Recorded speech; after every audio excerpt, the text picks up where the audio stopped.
À l'initiative de Oxfam Sénégal et de ses partenaires, les acteurs de la société civile échangent sur la contribution déterminée nationale CDN du Sénégal. Et nous organisons cet atelier pour échanger sur la CDN qui est la contribution déterminée nationale du Sénégal. C'est un document qui est assez peu connu, alors que c'est un document majeur dans la réponse du pays, du Sénégal, au changement climatique, car c'est le document qui comporte les engagements que le Sénégal a pris en termes d'adaptation, en termes d'atténuation pour faire face au changement climatique depuis le fameux accord de Paris. Donc aujourd'hui, nous avons regroupé les acteurs de la société civile, l'État, les universitaires, les jeunes, les organisations de la société civile en général qui sont dans le secteur de la pêche et de l'agriculture pour discuter de comment ce qu'ils font sur le terrain peut être comptabilisé par le gouvernement du Sénégal dans le cadre de la CDN.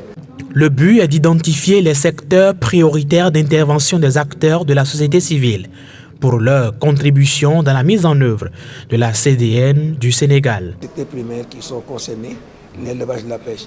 Et c'est des secteurs qui ont aussi des plans d'adaptation.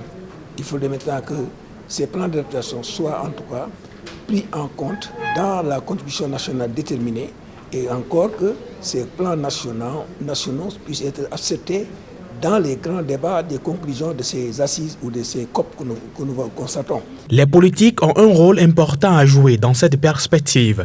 Il est important d'instaurer un dialogue permanent selon ces acteurs. Donc ces autorités qui sont publiques, qui sont politiques, ont participé à la rédaction de ces CDN-là et participent à la rédaction de tous les plans d'adaptation au changement climatique. Donc c'était important pour nous de les inviter, de les convier à cette réunion pour d'abord qu'ils partagent leurs avancées et puis pour qu'ils discutent. Et nous ne manquerons pas dans les prochaines étapes de cette feuille de route de continuer à travailler avec le ministère national parce que nous croyons vraiment en cela. Aujourd'hui, on essaie de construire un consortium autour de toutes ces questions-là, de telle sorte qu'aujourd'hui, quand les gens de la pêche ont des problèmes, les gens de l'agriculture, ceux qui sont dans d'autres domaines peuvent se lever et ensemble nous pouvons discuter avec le gouvernement. Pour rappel, la contribution déterminée au niveau national vise à intégrer la lutte contre les changements climatiques de manière cohérente.